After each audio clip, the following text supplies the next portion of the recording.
Hopefully you're in a better mood than Michael Malone, who the Suns left in a bad mood, bad attitude after the game, as he talked about chill mode. Did a better job as the game went on. That was the message at halftime. We're not playing hard enough. I think we had a couple of guys that kind of showed up tonight, in chill mode. That team had lost 2 in a row. They're fighting for their playoff play-in lives. It's amazing when you play hard what happens. We picked up the urgency, and we outscored them 31-25 and 21-12. Did that just happen? They lost to the Houston Rockets. They then looked horrendous, especially in that first half against the OKC. They just went to Denver and knocked off a Nuggets team that had won 6 in a row. They took out a Nuggets team that defending NBA champions who have historically in recent history made the Suns look like the junior varsity. Yeah. The Suns just did what, Ron Wolfley? It was pretty incredible, was it not, Basinonians, last night when you think of what you saw? The Phoenix Suns going out there and winning the game. Can I say this first of all, ladies and gentlemen? This is something I've got to get off my chest. This is exactly why we play the games. This is why we play the games. Remember, I believe, do we have this in the audio file? What I was saying from yesterday? This is why you don't let a fat 61-year-old guy that doesn't believe the Suns have enough juice to go into Denver and win this game. This is why you don't let him say that that's exactly what you think is going to happen. You don't let that happen on the air. But you know what, Basin? So you were dubious about the intensity and energy that they were going to bring last night. No, it wasn't that, Paulie. It was just I did not think they had the juice, the talent, or the toughness to walk in without Devin Booker and win that game. I mean, especially as well as Denver has been playing. First of all, at home, they don't lose at home, Paulie. The Denver Nuggets, they rarely lose at home. 24-5, as a matter of fact, going into last night's contest. The Nuggets had won 6 in a row, okay? They are a half game. They were a half game behind the Minnesota T-Wolves, of course, for the number 1 seed overall in the Western Conference. You're talking about a team that is headed in the right direction. And the Phoenix Suns, coming out of the All-Star break, have not been super impressive. I think we'd all agree on that, Paulie. So now all of a sudden, you got a situation where Devin Booker's not playing, and KD has not been shooting the ball well until last night. And boy, there was a patch in there.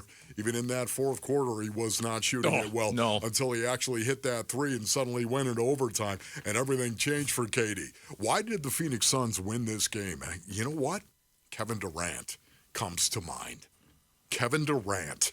And the fact that he overcame a rather tepid shooting night, KD, especially late in that fourth quarter, overcame that. Their offense, again, in the fourth quarter looked really, really bad, and yet they overcame it. He hit that critical 3 that tied the game at 102, sent it into overtime, and then he took off in overtime. This is what great players do, Paulie. So when you think, why did the Phoenix Suns win last night? There are so many things they did collectively, but individually, Kevin Durant. 35 seconds left as Beal dribbles right wing.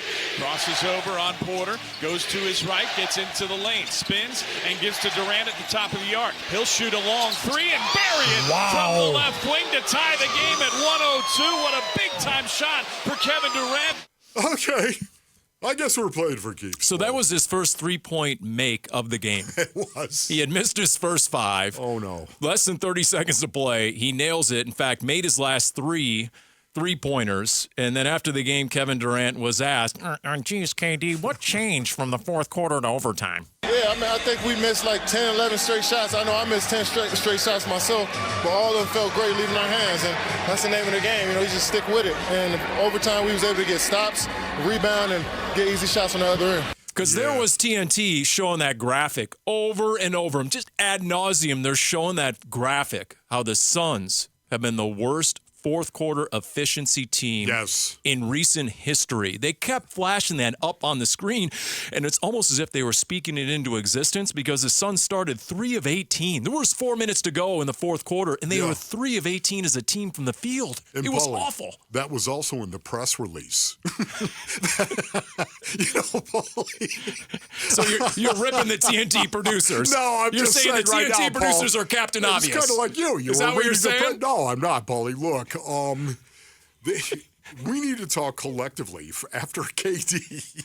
After KD. Can I tell you? He's a friend of mine, Look, Basinonians. Basinonians, let me say something. He's a friend. For the next 3 hours and 50 minutes, I have to rip him. Ron Wolfley is going to want to bring you game review, and I'm going to say no. I'm going to say no. He's not going to go through the play-by-play. He's not going to give us the blow-by-blow. Okay, Paulie. Tim Ring handled that last night in the post-game show.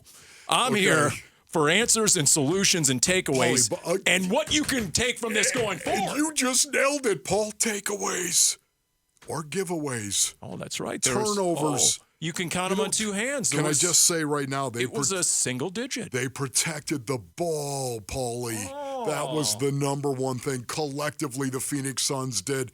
They protected the ball. They rebounded the basketball better than the Nuggets. They did. Offensive rebounds, had more rebounds. Now, it was only 1, but still, they competed on the boards against a very good rebounding team. They shot the 3 ball as well as we've seen them shoot it. 44% from beyond the arc for the Phoenix Suns. Thank you, Grayson Allen. Oh, my goodness, just lit the place up. They shared the ball better as well. 32 assists on 42 made field goals.